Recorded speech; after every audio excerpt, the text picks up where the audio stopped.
फारूकाबाद थाना सदर के इलाके में एक और हवा की बेटी दरिंदगी का निशाना बन गई। जमीन पटी ना आसमान गिरा। डेरा फेड़ावाला के मेहनत कश गरीब मजदूर की 19 साल बेटी गांव के उबाशों ने घर से उठाकर करीबी खेतों में ले जाकर तीनों दरिंदों ने जबरदस्त इज्तिमाई ज्यादती का निशाना बनाया। मेरा नाम महविश तो अमीन सी घर थे बुआ दरवाजा मैं खोलिया तो उमर फरूक ने धक्का मार के मोटरसाइकिल तो बिठा के ले गए पर उन्हें पिस्तौल विखाया से उन्होंने ज़्यादती की।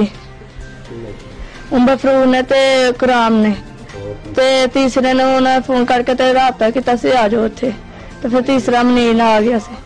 मेरे तो गरीब आदमी के मकान के उत्ते छत भी नहीं पाई हुई। मेरे तो गरीब आदमी मकान से छत भी नहीं पाई हुई। जाकर देख लो मैनू इंसाफ मिलना चाहिए। वजीरे आला इमरान खान को वजीरे आला पंजाब को मेरी अपील आ मैनू इंसाफ मिलना चाहिए। जिथे मर्जी मैनू लै चलो। मैं बहुत गरीब आदमी हाँ। मेरे घर से डंग की रोटी भी नहीं पकती। मैं तो बैठा भी किसी मकाना दे विच वा। ते मेरी अपील आ और रियाज मुंडा जिहड़ा वा कहंदा मैं इहो जे परचे पुरचे बड़े वेखे हुए मैं डीपो दा ड्राइवर वा ते मैं तेनू भी चुक लांगा तेरी बीवी बच्चियां भी चुक लांगा है।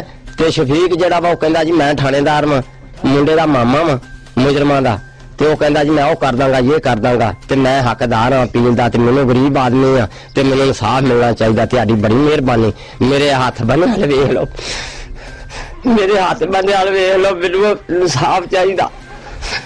मैनू इंसाफ चाहिए। इमरान खान तू कहना नवा पाकिस्तान बनया देख ला नवा पाकिस्तान आ बनया गरीबां दे नाल जुर्म होण दे आईओ है ए गरीबां नाल जुर्म होण दे आईओ। सकना भंडोर डेरा भेड़वाला जिला शेखुपुरा। कैमरामैन टीम के साथ नुमान यासीन, राज न्यूज़, फारूकाबाद।